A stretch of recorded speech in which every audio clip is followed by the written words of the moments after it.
tous et bienvenue sur Doctissimo pour votre Minute Santé consacrée à la gastro-entérologie. Et pour en parler, j'ai le plaisir de recevoir le docteur Spatzerer, gastro-entérologue. Et tout de suite, nous écoutons la question de Manon.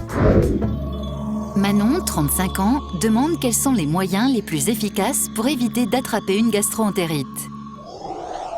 Et oui, pas de fête de fin d'année réussie sans la fameuse gastro-entérite. Alors en général, on incrimine une huître ou une bûche pas très fraîche, alors que dans la plupart des cas, c'est un virus qui est à l'origine de tous nos malheurs, docteur Spatzerer. Et oui, malheureusement, les virus sont dans l'air, ils sont partout. Et dans la période de fin d'année, période hivernale, ils vont attaquer les personnes âgées, les adultes ou les enfants. Comment se transmet ce virus ? Par le portage.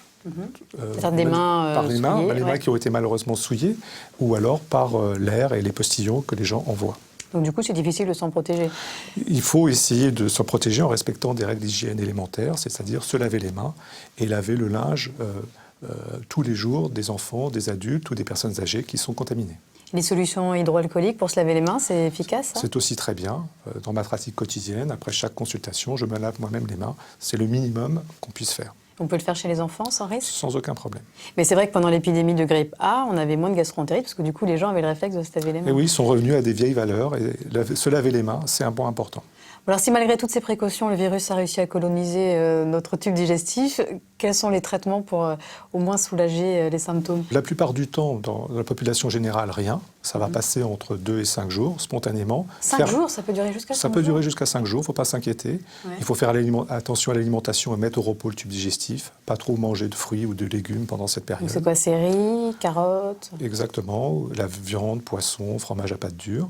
Et puis surtout, être très vigilant chez deux populations particulières, les personnes âgées et les enfants, et surtout les nourrissons, parce que le risque majeur de la gastro-entérite, c'est la déshydratation.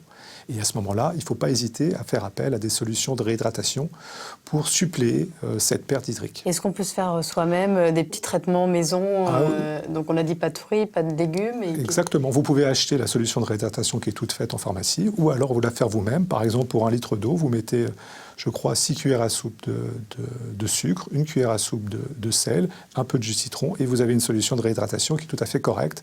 Mieux en tout cas que les sodas éventés qu'on nous proposait jusqu'à présent. Les sodas qui peuvent en fait entraîner des diarrhées, c'est ça ? Par leur nature, c'est-à-dire leur composition, ils sont hyperosmolaires, on dit, ils se comportent comme des laxatifs et peuvent entraîner de la diarrhée. Et le vaccin contre la gastro-entérite qu'on pratique chez les tout-petits, qu'est-ce que vous en pensez ? Malheureusement, il y a beaucoup de virus. Les vaccins agissent sur un certain nombre des souches, mais pas toutes. Donc on peut le proposer, mais sans certitude d'efficacité à 100%. Et chez l'adulte, non ?